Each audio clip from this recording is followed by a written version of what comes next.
Nobody walks into a syndicate negotiation and laughs at the numbers. But when Keller set a folder of debt papers on Cleo's ink-stained counter and told her she had two choices, she pulled out her own ledger and told him his math was wrong. The ancient photocopier in the back of Dunbar Print and Copy had been making a sound like a dying transmission for 3 weeks, and Cleo had learned to work around the grinding by turning up the radio just enough to cover it. She was running a job of 400 copies of a church bulletin, St. Catherine's, who paid net $60 and always remembered to bring her mother's shortbread at Christmas, when the front door opened and the cold came in with it. Not just the November cold off Lake Ontario, something else, the kind that doesn't leave when the door swings shut. She didn't turn around right away. She knew the sound of men who weren't there to pick up an order. 3 of them, by the footfall. 2 hanging back near the display rack of business card samples, 1 moving toward the counter. The shop was narrow, 30 years of her father's accumulated inventory squeezed between 2 walls of exposed brick, and 3 men in dark coats made it feel like a shoebox. Cleo finished feeding the last sheet before she looked up. The man at the counter was in his mid-40s, maybe. Silver at his temples, eyes the color of January ice on the escarpment. He wore a coat that cost more than her rent, and stood like someone who hadn't asked permission for anything since he was 19. She knew who he was. Hamilton was a small enough city that everyone in the wrong kind of business eventually learned the name Keller. She hadn't expected him to come in person. "We're closed," Cleo said. "The sign says 9 to 5. His voice was flat, Eastern European somewhere underneath it, worn smooth by decades in Ontario. "The sign is lying. I'm doing a job." She leaned one hip against the counter and crossed her arms. The 2 men by the business card display had shifted slightly. One of them, broad across the shoulders, buzz cut, a jaw like a cinder block, had his hand resting at his side in a way that wasn't casual. She noticed. She didn't let it show on her face. "What do you want?" Keller reached into his coat and set a manila folder on the counter. It landed with the particular heaviness of something that had ruined more than one person's week. "Your father borrowed $250,000 from my family's investment group 3 years ago," he said. "He used it to keep this shop running when the contract printing market collapsed. He made payments for 8 months. Then he stopped." Cleo looked at the folder. She didn't touch it. "My father died 14 months ago," she said. "I know." "Then you also know that a dead man's debts don't automatically transfer to his daughter under Ontario law." Something shifted in Keller's expression. Not surprise, more like recalibration. "You've spoken to a lawyer?" "I've spoken to 3 lawyers." She finally reached out and flipped the folder open. The ledger entries were clean. She scanned them in about 4 seconds. She'd been reading accounts since she was 12. Sitting on a stool in this same shop while her father explained that the numbers were the only honest thing about any business. "Your interest rate is usurious.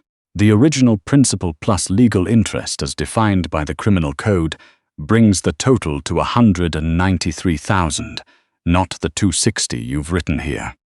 The man with the cinder block jaw made a sound. The other one shifted his weight. Keller held up one hand, just barely. Both of them went still. He was watching her now the way she'd watched the folder, assessing without touching. "You've been doing the books yourself," he said. Someone had to. She closed the folder and pushed it back across the counter. "I've been filing quarterly statements, maintaining payroll for 2 part-time employees, and negotiating payment plans with 3 separate creditors since my father passed. If you want to have a real conversation about this debt, you'll need to come back with accurate figures." She reached past him and picked up her coffee mug. "And a better offer." The silence in the shop was the kind that usually preceded something bad. Instead, Keller pulled out the stool on his side of the counter, the one her father had kept there for customers who needed to wait for jobs, and sat down. "What kind of offer," he said, "would you consider acceptable?" It was not what she'd expected him to say. She covered that by taking a sip of her coffee. It had gone cold an hour ago, but she drank it anyway because it gave her hand something to do. Debt forgiveness in exchange for an extended payment plan at the legal rate. 2 years. I've got an upcoming contract with the city for transit pamphlets. It'll clear enough room to service the original principal. No.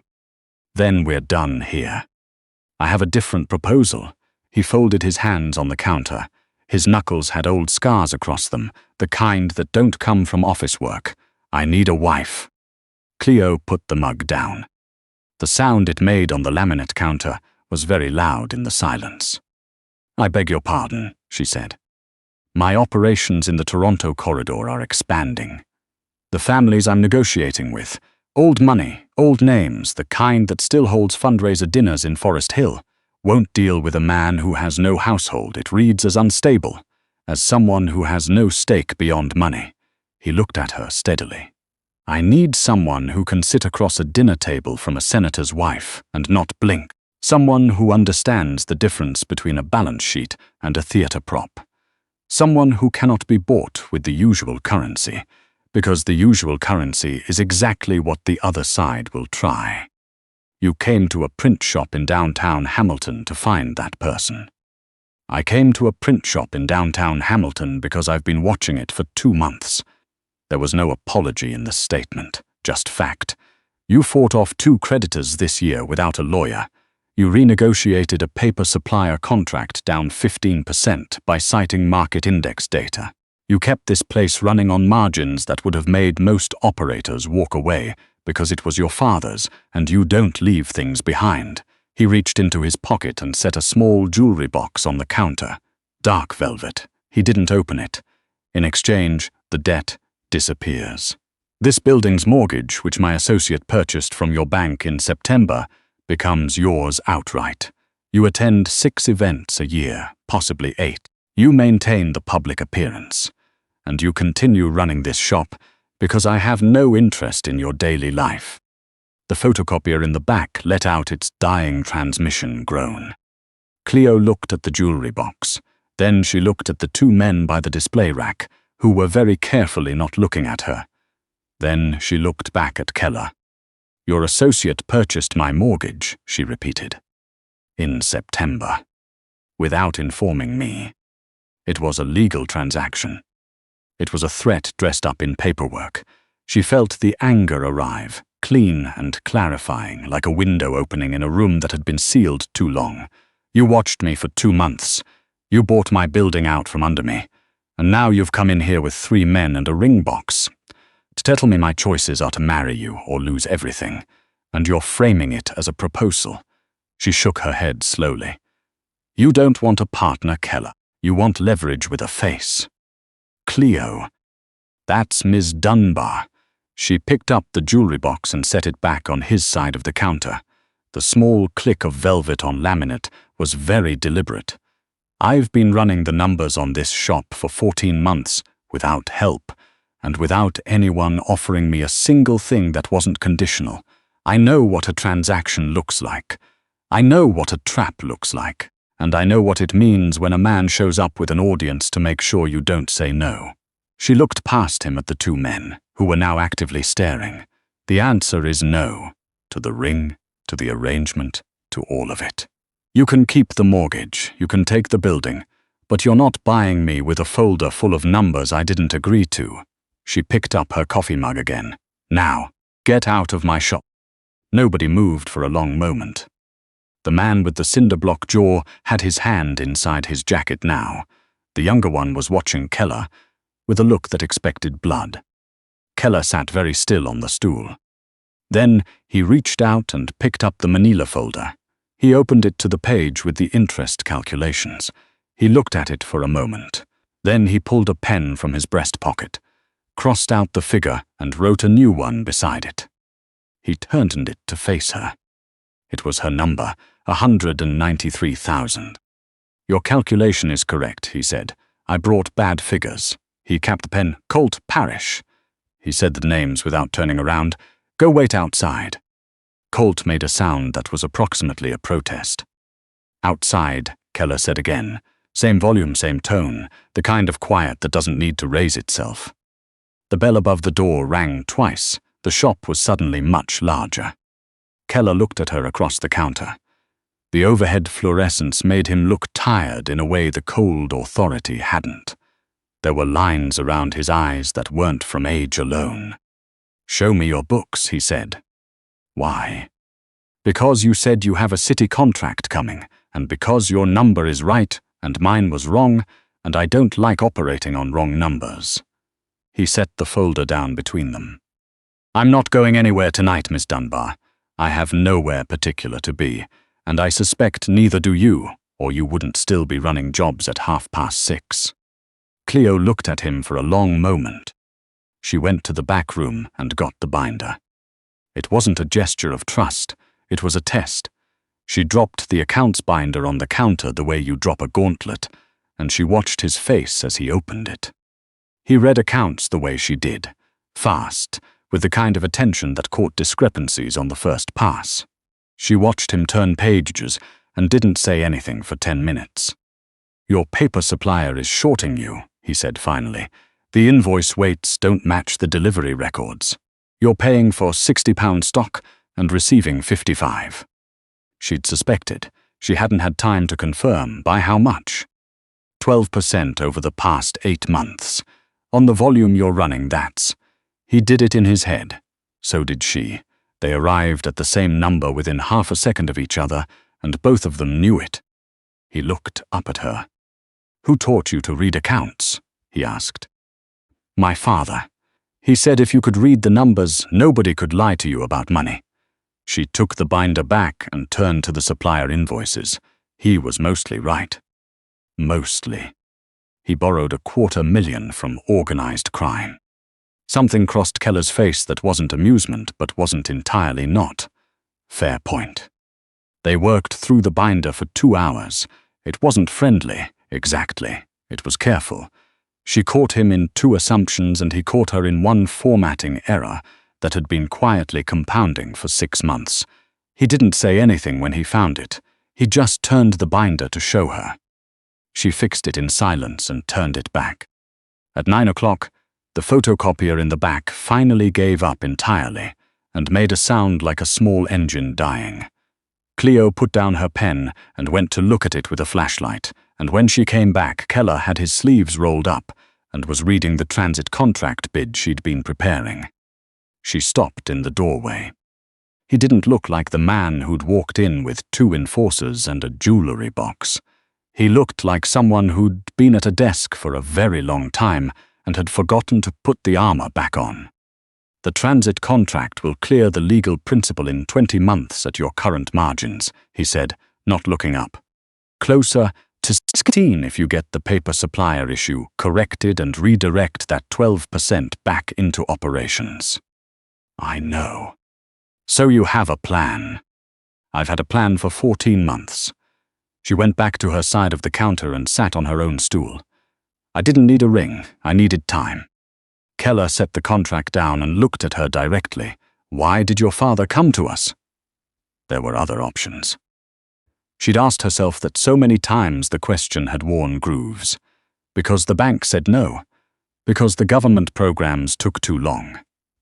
Because he'd been running this shop since I was 4 years old, and he couldn't watch it close while he waited for paperwork to come back. She lined up the pens on the counter. Her hands needed something to do. He wasn't a bad man. He was a stubborn one. He thought he could pay it back before anyone noticed the terms. The terms were predatory. "Yes," she looked at him, "your family's terms." He didn't flinch from it. "Yes, my family's terms." He was quiet for a moment. "My father built this operation on those terms. He believed desperation was a commodity, same as anything else. You find the people who have no other options, and you become their only one." He straightened the folder on the counter, a small, almost involuntary tidying. "I've been trying to change that for 6 years. It is a slower process than I would like." "Why are you telling me this?" "Because you called me a threat dressed up in paperwork," he said. "And you were right, and I'd like you to understand that I know it." She studied him for a long time. The fluorescent light was honest and unflattering, and he sat in it without performing anything. "The mortgage," she said finally. "What happens to it now?" "That depends on you. I rejected your proposal." "You rejected a transaction." He picked up his pen, turned to a blank page at the back of the manila folder, and wrote 4 numbers. He slid it across to her. "And the legal interest rate and a 12-month payment schedule. Manageable on your transit contract income." He paused. "No arrangement attached. No ring. No dinners in Forest Hill." Cleo looked at the numbers. "Why?" she said. "Because your calculation was correct, and mine was wrong." He picked up his coat from the stool beside him and stood. "And because in 30 years I've met very few people who bothered to correct me." He tucked the folder under his arm. "I'll have my lawyer draw up the mortgage transfer by end of week. You'll want your own counsel to review it. Don't use anyone who has worked with my family." He looked around the shop, the worn display rack, the stacks of paper, the framed photo of her father at the original press hanging by the door. "Fix the paper supplier issue first. That's the fastest money." He walked to the door. Keller, she didn't know why she said it. He stopped. "The ring, who was it for before tonight?" He was quiet for a moment, his hand on the door frame. "Nobody," he said. "I bought it 3 days ago, for a problem I thought money could solve." He looked at her once more over his shoulder. The tiredness was back in his face. "I was wrong about that too." The bell rang and he was gone. He came back on Wednesday. No enforcers this time. Just Keller in a less expensive coat, carrying 2 coffees from the place on James Street that had been there since 1987 and hadn't changed the menu once. He set one on the counter without comment. Cleo looked at it. Then she picked it up. "I called the paper supplier this morning," he said, settling onto the stool. "I mentioned the invoice discrepancy. They'll be issuing a credit to your account for the past 8 months. You didn't have to do that. I have a relationship with that company. It was a phone call." "That's not the point." "No," he said, "it isn't." He looked at her steadily. "The point is that I'm trying to be useful in ways that don't require you to owe me anything." She drank her coffee and didn't say anything for a moment. The shop was quiet. The dead photocopier was gone. She'd had a repair company out Tuesday morning, and it turned out to be a fixable belt issue, not the full replacement she'd been dreading. "Why are you still coming here?" she asked. "I have a meeting on King Street in an hour, and I'm not interested in sitting in my car." "This isn't a waiting room." "No," he agreed, "it's better." He came back Thursday and Friday. Saturday he arrived while she was trying to move a new paper skid from the back alley into the storeroom, and without asking, he picked up the other end of it. They got it through the narrow door on the second try. He didn't mention it afterward. On Monday she opened the shop at 9 and found him already at the door with a folder of his own. "I had my accountant look at the transit contract bid you're preparing," he said when she let him in. "You've underpriced the binding cost." She took the folder. He was right.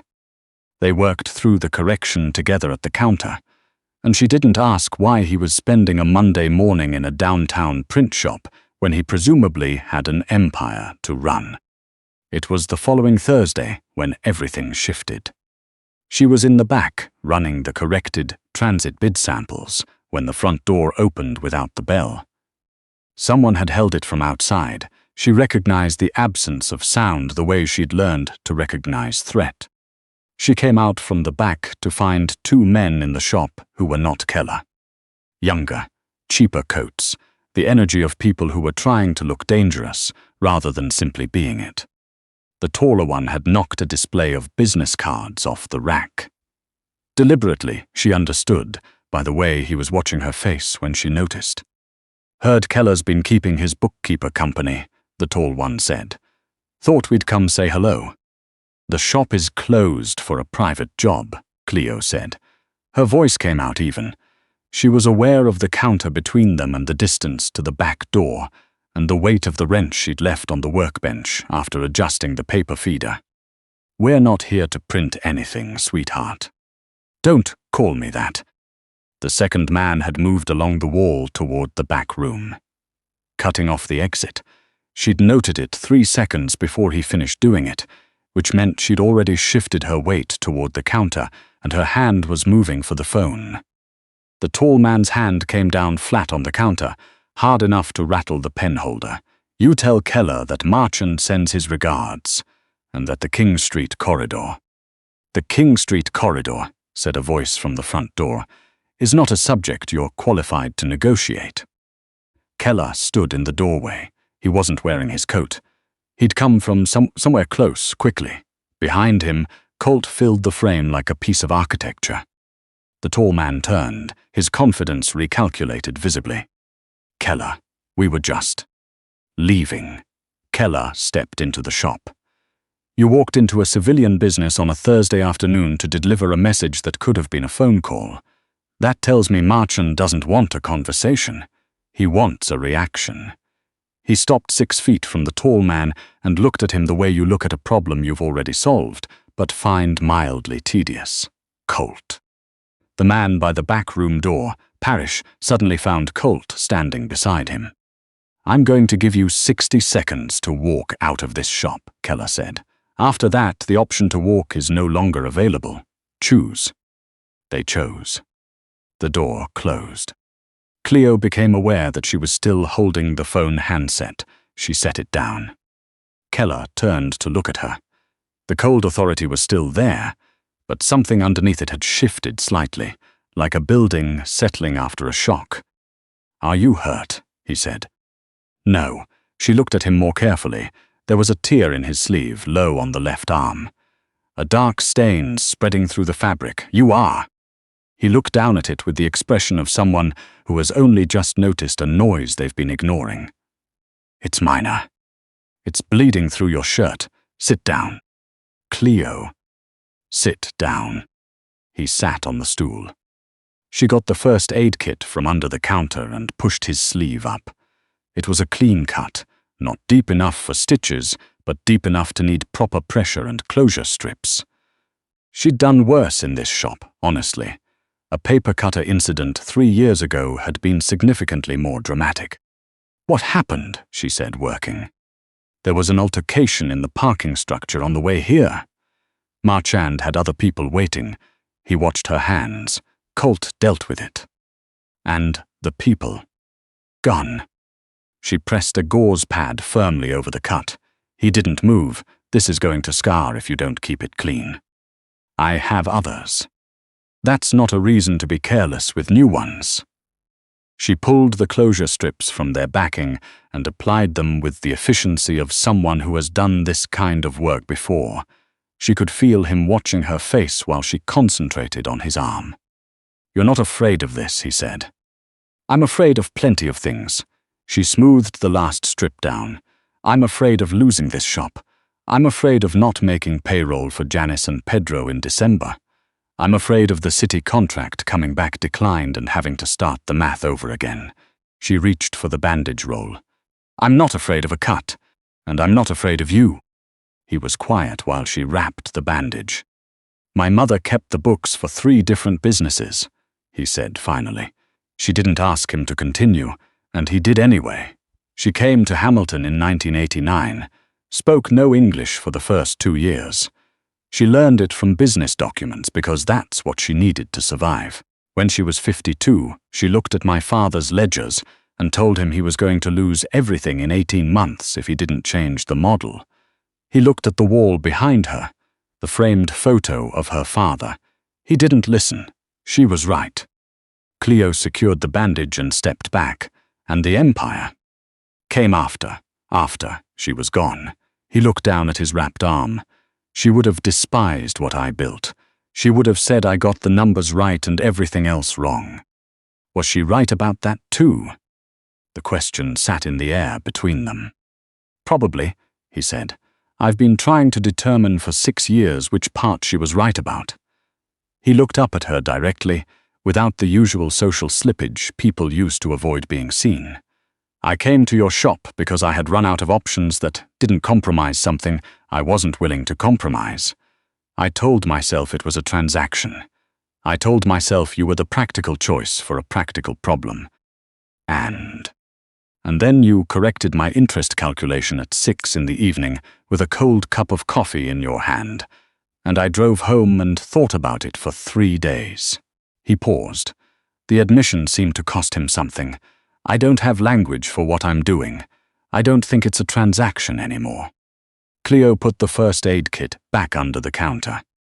She thought about the 14 months of doing the books alone, the call from the bank in September that had made her sit down on the floor of this exact spot and stare at the ceiling for 10 minutes before she got up and started making calls. She thought about how many times she'd looked at the numbers and known they could work if she could just get enough runway.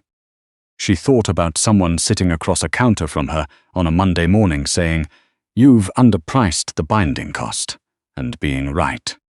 "The transit contract bid goes in Friday," she said. "I know. If it's approved, I'll have the first mortgage payment to your lawyer by end of January." "I know that too. And if Marchand tries something again..." "He won't." The certainty in his voice wasn't bravado. It was the kind of thing that came from knowing exactly what resources you had and what they could do. "I'll be handling Marchand's situation through business channels. No bodies. It'll take some time, but he won't come back here." She looked at him for a long moment. Both versions of this man, the one who had walked in with 2 enforcers and a velvet box, and the one who showed up Wednesday mornings with coffee from a place that hadn't changed its menu since the 80s, were sitting on that same stool right now. Both of them were real. She'd decided some time in the past week to stop pretending that was a simpler problem than it was. "The ring," she said, "it's still in your pocket." His expression shifted slightly. "Is it? You've had it with you every time you've come in this week. I notice things like that. Occupational habit." She folded the wrapper from the bandage supplies and set it aside. "I'm not interested in a transaction, Keller. I told you that the first night." "Yes. But I'm also not interested in a performance." She looked at him squarely. "I've been doing this alone for over a year because I was better at it than anyone I could have asked for help. I don't need saving. I need..." She stopped, found the right word. "A counterpart. Someone who reads accounts the way I do. Someone who won't handle me." She paused. "Someone who can sit in a shop on a Monday morning and tell me I've underpriced something and be right about it and not expect a thank you." He was very still. "I'm not a simple person," he said. "No, you're not." She picked up her pen. "Neither am I. We can work with that." The silence in the shop was entirely different from the one the first night. It had weight without threat. The repaired photocopier hummed steadily in the back. Through the front window, November carried on in its grey and ordinary way. Keller reached into his pocket. He set the velvet box on the counter between them. He didn't open it.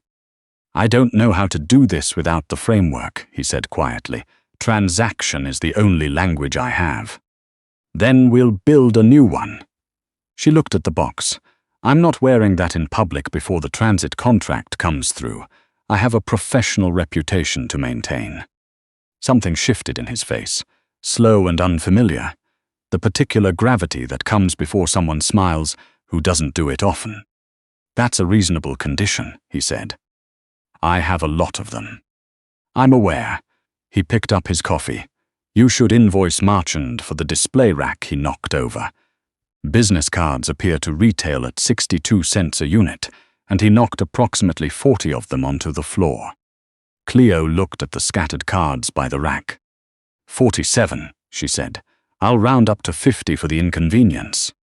Keller nodded once, the way she'd come to recognize as his version of agreement. Outside, the city moved on in its cold and ordinary way. Inside Dunbar Print and Copy, 2 people who had spent their lives doing the math alone began, very carefully, to count from the same starting point.